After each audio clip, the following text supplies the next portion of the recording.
জামায়াত নেতা সুবহানের বিরুদ্ধে ৭১ মানবতা বিরোধী অপরাধের ৯টি অভিযোগ গঠন। ২৮ জানুয়ারি বিচার শুরু। আজ সারা দেশে ১৮ দলের বিক্ষোভ। কাল থেকে লাগাতার অবরোধ।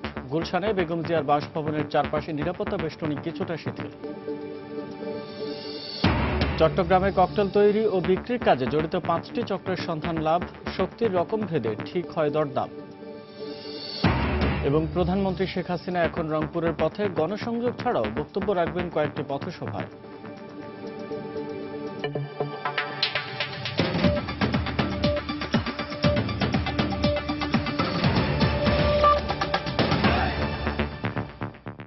সময় সংবাদের সঙ্গে আছে আমি আসাদ আজিম।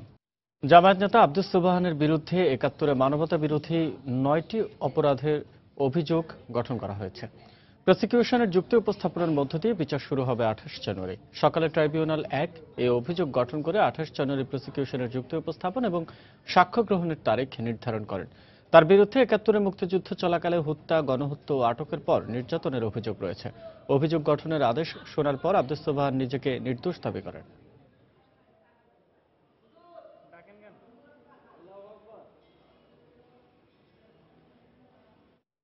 দর্শক, এই মুহূর্তে ট্রাইব্যুনাল এলাকায় আছেন আমাদের রিপোর্টার আশিকিন প্রিন্স। তার কাছ থেকে জেনে নিব ট্রাইব্যুনালের খবর, পাশাপাশি তার কাছ থেকে জানব সুপ্রিম কোর্ট আইনজীবী সমিতির কর্মবিরতি সম্পর্কে। প্রিন্স, সুপ্রিম কোর্ট আইনজীবী সমিতির ডাকে কতটা সাড়া পাওয়া গেছে, কি খবর রয়েছে আপনার কাছে? দর্শক, সকালে আন্তর্জাতিক অপরাধ ট্রাইব্যুনাল ১ ৭১ মানবতা বিরোধী অপরাধের অভিযোগে জামাত নেতা আব্দুস সুবহানের বিরুদ্ধে অভিযোগ গঠন করেছেন। দর্শক, আব্দুস সুবহানের বিরুদ্ধে ১৯৭১ সালে হত্যা, গণহত্যা, আটক, নির্যাতন সহ মানবতা বিরোধী ৯টি অভিযোগে আনা হয়েছে আব্দুস সুবহানের বিরুদ্ধে। সকালে ট্রাইব্যুনাল ১-এ আব্দুস সুবহানের উপস্থিতিতে তার বিরুদ্ধে আনিত অভিযোগগুলো পড়ে শোনান ট্রাইব্যুনাল ১-এর চেয়ারম্যান। এরপরে তিনি তাকে জিজ্ঞেস করেন যে তার বিরুদ্ধে যে অভিযোগগুলো আনা হয়েছে সেই অভিযোগগুলো সাথে তিনি সম্পৃক্ত কিনা অথবা নিজেকে তিনি দোষী সাব্যস্ত করতে চাচ্ছেন কিনা। এই সময় তিনি বলেন, আব্দুস সুবহান নিজেকে নির্দোষ দাবি করেন এবং তার বিরুদ্ধে যে অভিযোগগুলো আনা হয়েছে সেখানে তিনি বলেন যে মিথ্যা তাসবিদ আনিত অভিযোগ। এরপরই কিছুক্ষণ আগে প্রসিকিউটর সুলতান মাহমুদ তার বক্তব্য উপস্থাপন করেছেন মিডিয়ার সামনে। তিনি বলেছেন যে তার বিরুদ্ধে যে সুবহানের বিরুদ্ধে যে অভিযোগ আনা হয়েছে প্রসিকিউশনের পক্ষ থেকে, প্রতিটি অভিযোগ অর্থাৎ ৯টি অভিযোগে তারা প্রমাণ করতে সক্ষম হবেন এবং ৯টি অভিযোগের পক্ষে তাদের যথেষ্ট সাক্ষ্য প্রমাণ রয়েছে। পক্ষান্তরে আব্দুস সুবহানের আইনজীবী মিজানুল ইসলাম তিনি দাবি করেছেন যে আব্দুস সুবহানের বিরুদ্ধে যে অভিযোগগুলো আনা হয়েছে সেই অভিযোগগুলোর প্রতিটি অভিযোগই হাস্যকর এবং মিথ্যা। তিনি দাবি করেছেন যে ১৯৭১ সালে আব্দুস সুবহান অখণ্ড পাকিস্তানের সমর্থক ছিলেন, কিন্তু তার বিরুদ্ধে যে মানবতা বিরোধী অপরাধগুলো অভিযোগ আনা হয়েছে এর সাথে আব্দুস সুবহান সম্পৃক্ত নয়। দর্শক, সকালে আন্তর্জাতিক অপরাধ ট্রাইব্যুনাল ২-এর বিচারপতিরা ট্রাইব্যুনাল ২-এর এজলাসে আসেন। এই সময় উভয় পক্ষের আইনজীবী অর্থাৎ প্রসিকিউশন এবং আসামি পক্ষের আইনজীবীরা ট্রাইব্যুনালকে জানান যে যেহেতু আজকে বারের একটা কর্মসূচি রয়েছে, যেটা কর্মবিরতির কর্মসূচি রয়েছে, এই কর্মবিরতি থাকার কারণে আজকে ট্রাইব্যুনাল ২-এর কার্যক্রম না চালানোর জন্য তারা ট্রাইব্যুনালের কাছে অনুরোধ করেন। এরপরে ট্রাইব্যুনাল ২ কিন্তু এজলাস থেকে নেমে যান। দর্শক, এই ছিল ট্রাইব্যুনালের অবস্থা। পক্ষান্তরে সুপ্রিম কোর্ট এলাকাতে সকাল থেকেই আওয়ামীপন্থী আইনজীবীরা অর্থাৎ বাংলাদেশ আওয়ামী আইনজীবী পরিষদের পক্ষ থেকে একটি মানববন্ধন করা হয়েছে। এই মানববন্ধন করা হয়েছে যে গত ২ দিনের সুপ্রিম কোর্ট এলাকাতে যে ঘটনাগুলো ঘটেছে এর প্রতিবাদে আওয়ামী আইনজীবী পরিষদের আইনজীবীরা তারা মানববন্ধন করেছেন এবং বক্তব্য উপস্থাপন করেছেন। তারা অভিযোগ করেছেন যে গত ২ দিনে বহিরাগতরা সুপ্রিম কোর্ট এলাকাতে যে তাণ্ডব চালিয়েছে এর তদন্ত দাবি করেছেন এবং এরকম ঘটনা যাতে আর ভবিষ্যতে না ঘটে এর জন্য কর্তৃপক্ষকে যথাযথ ব্যবস্থা নেওয়ার দাবি জানিয়েছেন। দর্শক, কিছুক্ষণের মধ্যেই আওয়ামীপন্থী আইনজীবীরা গত ২ দিনের ঘটনা নিয়ে একটি সংবাদ সম্মেলন করবেন বলে আমরা জানতে পেরেছি এবং বিএনপিপন্থী আইনজীবীরা দুপুর ১টার দিকে তারা গত ২ দিনের সার্বিক পরিস্থিতি এবং আজকে সার্বিক পরিস্থিতি নিয়েও তারা ব্রিফিং করবেন। সুপ্রিম কোর্ট এলাকাতে আপাতত পরিস্থিতি স্বাভাবিক রয়েছে। গত ২ দিনে আমরা যেরকম পরিস্থিতি দেখেছিলাম সুপ্রিম কোর্টে কিন্তু এখন পরিস্থিতি পুরোটাই স্বাভাবিক রয়েছে। দর্শক, সুপ্রিম কোর্ট এলাকা থেকে এবং আন্তর্জাতিক অপরাধ ট্রাইব্যুনাল থেকে এই ছিল সর্বশেষ তথ্য। ধন্যবাদ প্রিন্স আপনাকে। দর্শক, সুপ্রিম কোর্ট এলাকা থেকে আশিকিন প্রিন্স জানাচ্ছিলেন সেখানে ট্রাইব্যুনালে আব্দুস সুবহানের বিরুদ্ধে অভিযোগ গঠন এবং সুপ্রিম কোর্ট এলাকার সাম্প্রতিক সময়ের যে পরিস্থিতি সেই পরিস্থিতি প্রসঙ্গে। এবারে জানিয়ে দেব অন্যান্য প্রসঙ্গ। আজ সারা দেশে জেলা উপজেলা পর্যায়ে বিক্ষোভ কর্মসূচি পালন করবে ১৮ দলীয় জোট। কাল ১ জানুয়ারি থেকে দেশব্যাপী লাগাতার অবরোধের ডাক দেওয়া হয়েছে। এদিকে গত রাত থেকে বেগম জিয়ার বাসভবনের চারপাশে নিরাপত্তা বেষ্টনী কিছুটা শিথিল করা হয়েছে। কমানো হয়েছে পুলিশের সংখ্যা। পুলিশ ছাড়া অন্যান্য বাহিনীর সদস্যদের রাতেই সরিয়ে নেওয়া হয়েছে। তবে বাসভবনের সামনের রাস্তা থেকে আগের ট্রাকগুলো সরিয়ে রাস্তার দুপাশে বালু ভর্তি নতুন 4টি ট্রাক রাখা হয়েছে। এছাড়া জল কামানটিও সরিয়ে নেওয়া হয়নি এবং নিরাপত্তা বেষ্টনী পেরিয়ে এখনও বেগম জিয়ার বাসভবনের সামনে সাংবাদিকদের যেতে দেওয়া হচ্ছে না।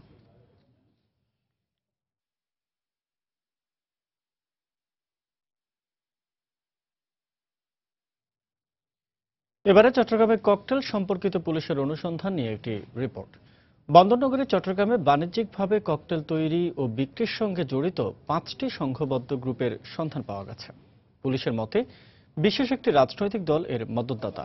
শক্তির ধরন অনুযায়ী ককটেলের দরদাম হয় বলেও তথ্য রয়েছে তাদের কাছে। বিস্তারিত জানাচ্ছেন কমল দে। সাম্প্রতিক সময়ে বিরোধী দলের যে কোনো রাজনৈতিক কর্মসূচিতে ককটেলের ব্যবহার মারাত্মকভাবে বেড়ে গেছে। দিনে 100-এর বেশি ককটেল ব্যবহারের অভিযোগ রয়েছে এখানে।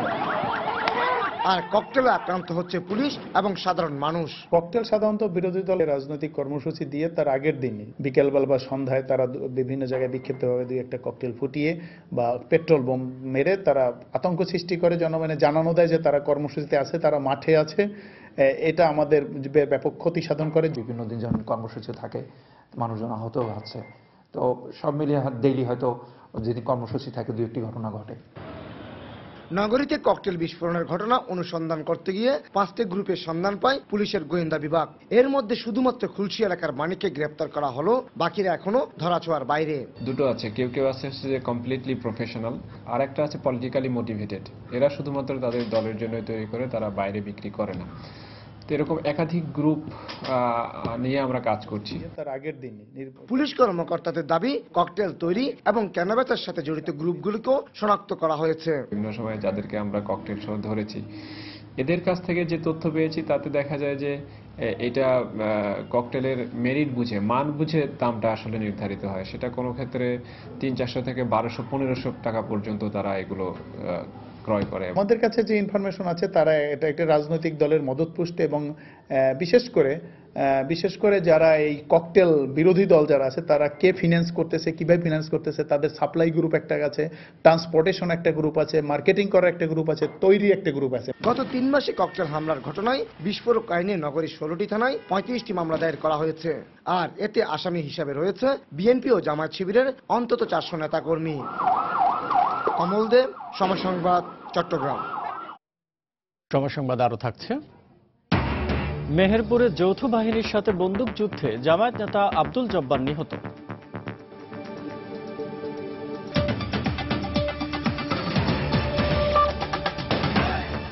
ননস্টিকি প্যারাশুট বেলিফুল লাইট, যা চুলকে করে আরো আকর্ষণীয়। নির্বাচনী প্রচারণায় অংশ নিতে রংপুরের পথে সৈয়দপুরে পৌঁছেছেন প্রধানমন্ত্রী শেখ হাসিনা। সেখানে পৌঁছে তার নির্বাচনী এলাকা রংপুর 6 আসন পীরগঞ্জ উপজেলায় নির্বাচনী জনসভায় অংশ নেবেন তিনি। রংপুর জেলা আওয়ামী লীগের পক্ষ থেকে জানানো হয়েছে, আকাশ পথে কিছুক্ষণ আগে সৈয়দপুর পৌঁছেছেন প্রধানমন্ত্রী। সেখান থেকে সড়ক পথে তারাগঞ্জ, পাগলাপীর, মেডিকেল মোড়, মডার্ন মোড় ও মিঠাপুকুর হয়ে পীরগঞ্জে পৌঁছে তিনি 3টি পথসভায় বক্তৃতা দেবেন। এদিকে প্রধানমন্ত্রীর আগমনকে কেন্দ্র করে ব্যাপক প্রস্তুতি নিয়েছেন দলীয় নেতাকর্মীরা। বিকেলে পীরগঞ্জে জনসভায় বক্তব্য রাখবেন তিনি।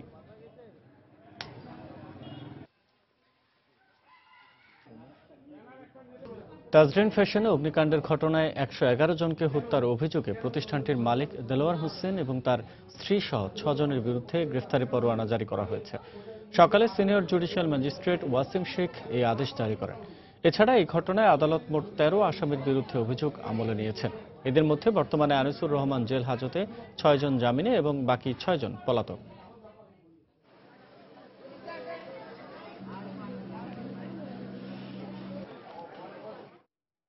মেহেরপুরে যৌথ বাহিনীর সাথে বন্দুকযুদ্ধে আব্দুল জব্বার নামে এক জামায়াত নেতা নিহত হয়েছেন। সোমবার রাতে এই ঘটনা ঘটে। পুলিশ জানান, জামায়াত নেতা ও ইউপি সদস্য আব্দুল জব্বারকে আটক করতে গভীর রাতে সদর উপজেলার হিজুলি গ্রামে অভিযান চালায় যৌথ বাহিনী। এ সময় আব্দুল জব্বারের সমর্থকরা তাদের লক্ষ্য করে গুলি ছুড়লে যৌথ বাহিনী ও পাল্টা গুলি ছোড়ে। এতে আব্দুল জব্বার গুলিবিদ্ধ হলে তাকে মেহেরপুর জেনারেল হাসপাতালে ভর্তি করা হয়। পরে চিকিৎসাধীন অবস্থায় তার মৃত্যু হয়।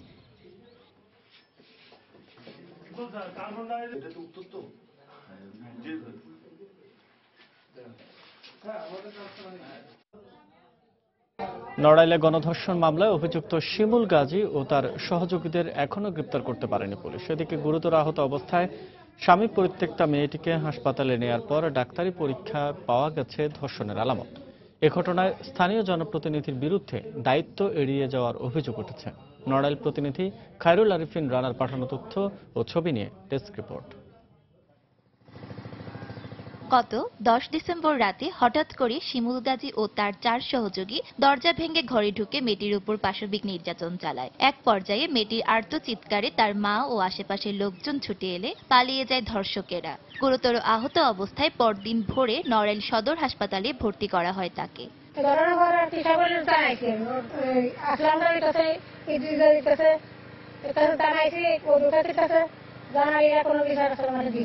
এদিকে এই ধরনের ঘটনার বিচারের ভার অপরাধীদের অভিভাবকদের কাছে দিয়ে দায়িত্ব শেষ করেন স্থানীয় জনপ্রতিনিধি। তারা গার্জিয়ানরা অদ্যবধি আমার এখনো কিছু বলে নাই বা জানায়নি। তো আগের ঘটনাটা আমার জানাইছে, আমি উভয় পক্ষের গার্জিয়ানের সাথে কথা বলে সে ছেলেরে তার গার্জিয়ানের কাছে হস্তান্তর করেছি এবং উপযুক্ত বিচার দেওয়ার কথা বলেছি। পুলিশ জানান, ঘটনাটি জানার পর দ্রুত ব্যবস্থা গ্রহণের নির্দেশ দেওয়া হয়েছে। এই ঘটনার সহিত যারা জড়িত সবাইকে যেন অনতিবিলম্বে গ্রেফতারপূর্বক আইনের আওতায় আনা হয় সে বিষয়ে আমাদের নির্দেশ প্রদান করা হয়েছে এবং অনতিবিলম্বে এরা অ্যারেস্ট হবে। বিয়ের 3 বছর পর মেয়েটিকে রেখে পালিয়ে যায় তার স্বামী। 1.5 বছরের শিশু সন্তানকে নিয়ে মেয়েটি তার মায়ের সাথে থাকেন। সময় সংবাদ, নড়াইল। দর্শক, আবারও আপনাদেরকে জানিয়ে দেব সুপ্রিম কোর্টে আইনজীবী সমিতির কর্মবিরতি প্রসঙ্গে। এই মুহূর্তে সুপ্রিম কোর্টে মিছিল করছে আইনজীবী সমিতি, আমরা জানতে পেরেছি। সেখানে আছেন আমাদের রিপোর্টার আশিকিন প্রিন্স। আমরা এখন সরাসরি তার কাছে চলে যাচ্ছি। আসাদ, আপনি জানেন যে আজকে বিএনপি নেতৃত্বাধীন 18 দলীয় জোটের একটা বিক্ষোভ কর্মসূচি রয়েছে। এই কর্মসূচির সমর্থনে কিছুক্ষণ আগে বিএনপি পন্থী আইনজীবীরা সুপ্রিম কোর্ট এলাকা থেকে একটি মিছিল বের করেছিলেন এবং সেই মিছিলটি সুপ্রিম কোর্ট এলাকার পুরো এলাকায় প্রদক্ষিণ করেছে। দর্শক, এই মিছিলটি যখন সুপ্রিম কোর্ট এলাকার মূল গেটে প্রবেশের যে মূল গেটটি রয়েছে সেদিকে যখন যাচ্ছিল, সেখানে তাদের সেই সমাবেশটি আটকিয়ে দেওয়া হয়েছিল এবং ওই গেটটি, দর্শক আমি আপনাদের সকালে জানিয়েছিলাম যে ওই গেটটি কিন্তু সকালে বন্ধ ছিল। কিছুক্ষণ আগে যখন এই মিছিলটি ওই এলাকায় যাচ্ছিল, অর্থাৎ সুপ্রিম কোর্টের মূল প্রবেশে মূল গেটটি দিয়ে বের হচ্ছিল, তখন সেখানে পুলিশ তাদের বাধা দেয় এবং গেটটি তালাবদ্ধ করে দেয়। পরবর্তীতে তারা এই মিছিলটি ঘুরে সুপ্রিম কোর্ট থেকে বের হয়ে যাওয়ার যে গেটটি রয়েছে সেই গেটটির দিকে যায়। সেখানে কিন্তু ওই গেটটি তালাবদ্ধ করে দেওয়া হয়। পরবর্তীতে তারা ঘুরে পুরো সুপ্রিম কোর্ট এলাকায় প্রদক্ষিণ করেন এবং তারা বর্তমানে অবস্থান করছেন সুপ্রিম কোর্টের যে গ্যাংওয়ে রয়েছে সেই গ্যাংওয়ের নিচে তারা অবস্থান করছেন এবং তারা মিছিল করছেন, তারা স্লোগান দিচ্ছেন, তারা বিক্ষোভে, তারা আজকে যে বিএনপি যে বিক্ষোভ কর্মসূচি রয়েছে সেই বিক্ষোভ কর্মসূচির সমর্থনে তারা বিক্ষোভ করছেন। দর্শক, তারা অভিযোগ করছেন যে নয়াপল্টনে বিএনপি কেন্দ্রীয় কার্যালয়ের সামনে যে মার্চ ফর ডেমোক্রেসি প্রোগ্রাম ছিল, সরকার ইচ্ছাকৃতভাবে সেই প্রোগ্রাম করতে দেয়নি। এই কারণে তারা বিক্ষোভ করছেন, মিছিল করছেন।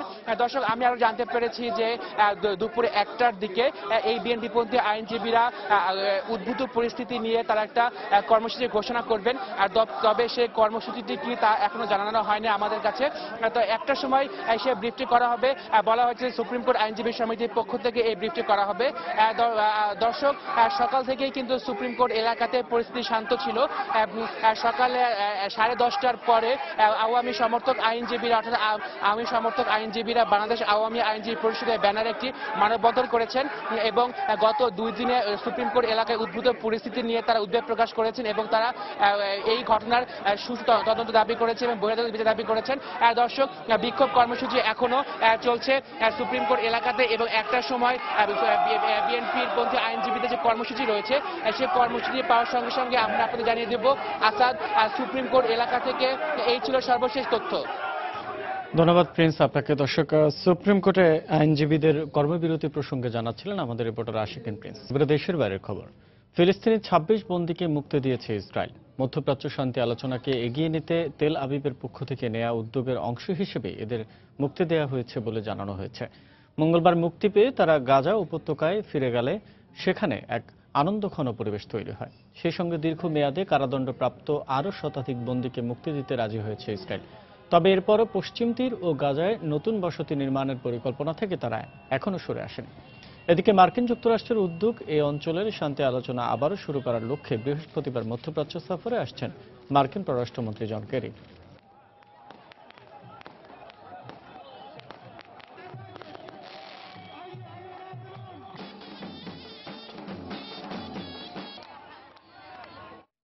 খেলার খবরে অনূর্ধ্ব 19 এশিয়া কাপের খবর। গ্রুপ বি চ্যাম্পিয়ন হবার লক্ষ্য নিয়ে আজ শ্রীলঙ্কার মুখোমুখি হয়েছে বাংলাদেশের যুবারা। এর আগে মালয়েশিয়ার বিপক্ষে বড় ব্যবধানে এবং আফগানিস্তানের বিপক্ষে 16 রানের জয়ে এরই মধ্যে সেমিফাইনালে খেলা অনেকটাই নিশ্চিত করেছে বাংলাদেশ অনূর্ধ্ব 19 দল। আজকের ম্যাচে শেষ খবর পাওয়া পর্যন্ত টস জিতে বাংলাদেশের সংগ্রহ বিনা উইকেটে 45 রান। এবারের এশিয়া কাপের ফাইনাল খেলার লক্ষ্য নিয়ে বাংলাদেশ ছাড়া টাইগার যুবারা প্রথম 2 ম্যাচে জয় তুলে নিয়ে আছে ফুরফুরে মেজাজে। তবে শ্রীলঙ্কার বিপক্ষের ম্যাচটি দিয়ে মূলত আসল শক্তিমত্তার পরিচয় দেবে মেহেদী হাসানের দল। মালয়েশিয়ার বিপক্ষে ব্যাটিংয়ের পরীক্ষা না দিতে হলেও আফগানিস্তানের বিপক্ষে 200 রানের কোটা পেরোতে পারেনি জুনিয়র টাইগাররা। তাই শ্রীলঙ্কার মতো কঠিন প্রতিপক্ষের বিপক্ষে মাঠে নামার আগে ব্যাটিংয়ের উপরে জোর দিতে চাইবে ইয়ং টাইগাররা। পাশাপাশি বোলিংয়ের আত্মবিশ্বাস ধরে রেখে মাঠের লড়াইয়ে নিজেদের প্রমাণ করতে চাইবেন আবু হায়দাররা।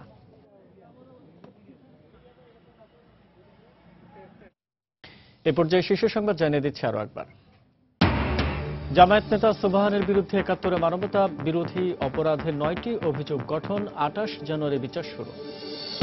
আজ সারা দেশে 18 দলের বিক্ষোভ, কাল থেকে লাগাতার অবরোধ। গুলশানে বেগম জিয়ার বাসভবনের চারপাশে নিরাপত্তা বেষ্টনী কিছুটা শিথিল। চট্টগ্রামে ককটেল তৈরি ও বিক্রির কাজে জড়িত 5টি চক্রের সন্ধান লাভ, শক্তির রকম ভেদে ঠিক হয় দরদাম। এবং আজ রংপুর যাবেন প্রধানমন্ত্রী শেখ হাসিনা, গণসংযোগ ছাড়াও বক্তব্য রাখবেন কয়েকটি পথসভায়।